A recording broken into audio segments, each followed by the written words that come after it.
Got. You claim that you and your wife haven't gotten in a fight in 10 years. That's right. Are you lying? No, I'm not lying. Travis, shall we ask you the same questions?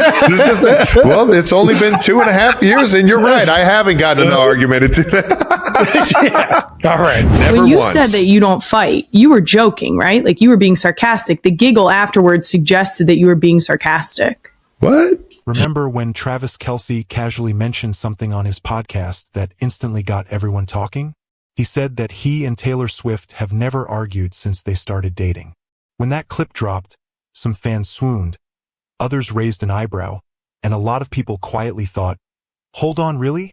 Because let's be realistic. They've been together for nearly 2 years now. 2 adults with demanding careers, constant travel, long-distance schedules, non-stop media attention, and public pressure. And we're supposed to believe there hasn't been one single disagreement? Not even a small clash. That's when the internet started asking questions. Then comes Jason Kelce and his wife, Kylie Kelce, sitting down on the New Heights podcast. The atmosphere felt warm, familiar, and lighthearted. The laughs were easy, the conversation was flowing, until that comment resurfaced. Kylie Kelce, in the calmest and most honest way possible, said exactly what a lot of people were already thinking, that Travis had to be exaggerating when he made that claim. And here's the thing, the way she said it wasn't rude or dismissive. There was no tension, no side-eye. It came across with that unmistakable tone of someone who's lived real life, real marriage, real moments. The kind that simply says, yeah, okay. You said that you don't fight. You were joking, right? Like you were being sarcastic. The giggle afterwards suggested that you were being sarcastic. What? Because Emma tried to ask me about it on my rundown, and I was just like, I'm pretty sure Trav was joking. Fight wow. Fight who? Fight who do I fight? Arguing?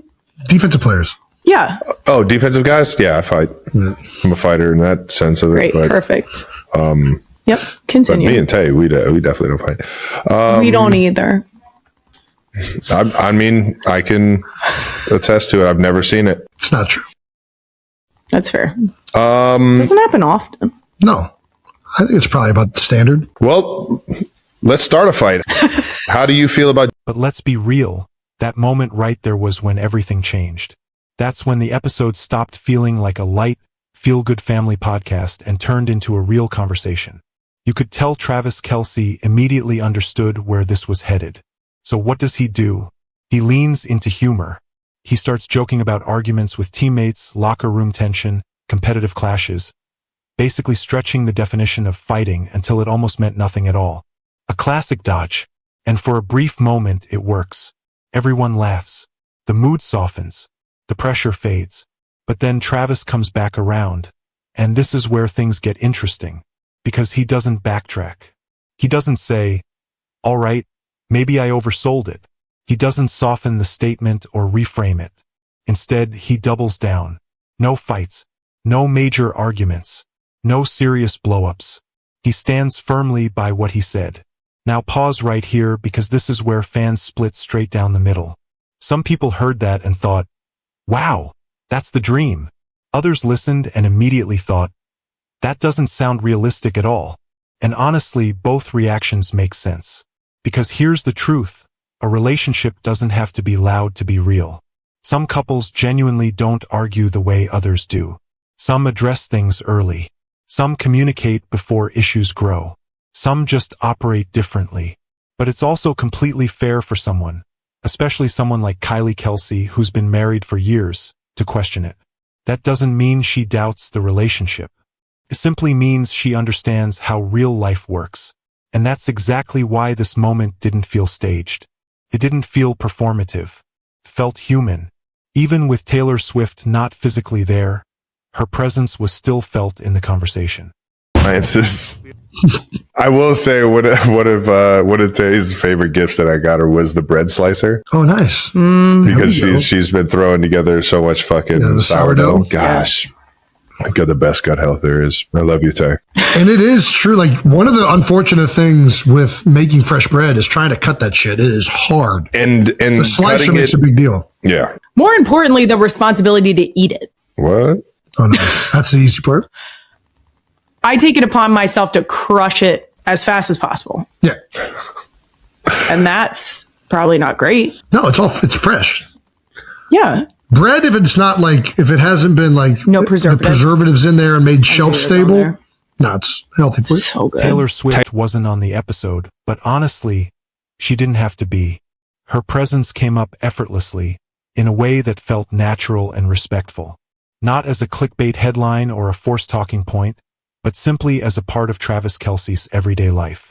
Whether they were mentioning thoughtful gifts he's given her or the way he speaks about the relationship with genuine care, nothing about the conversation felt staged. It wasn't exaggerated.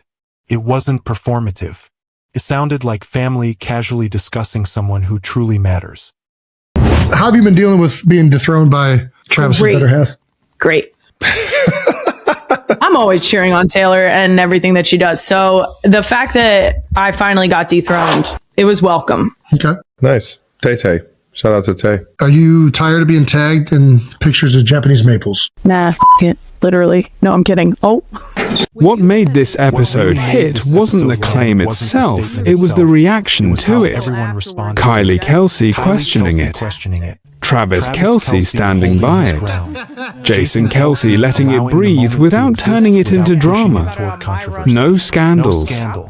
No PR talk, just a moment that made fans talk, debate, and reflect. And honestly, that's the best kind of content. Because whether you believe Travis Kelce or not, one thing's clear, the conversation felt real. What are your red and green flags? No, not Chiefs and Eagles, in relationships that you want your girls to know about before they start dating. Red flag for me is anybody that uses the term red flags. Just going to start it off right there. If you say red flags, cringe, or any of these other words, Jason. Run for the hills. What is actually a red flag?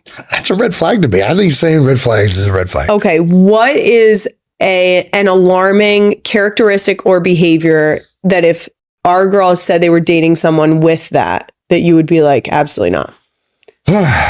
Anybody who doesn't treat service people with respect and kindness. Good one. Anybody that's just narcissistic. I don't really know what examples of that would be. I mean, everybody's a little cystic, but yeah, I don't know. I think the service people is a great one because that's an easy one. Like most of the time you're going to go out on dates, even if you're out at a bar, like how respectful are they to the bartender? Yeah, I just think that, and I think you can gauge a lot more about who people are and how they treat people that they have nothing to gain from. Right. And I think that's a big one for me. Sure. Would you let our girls date a football player?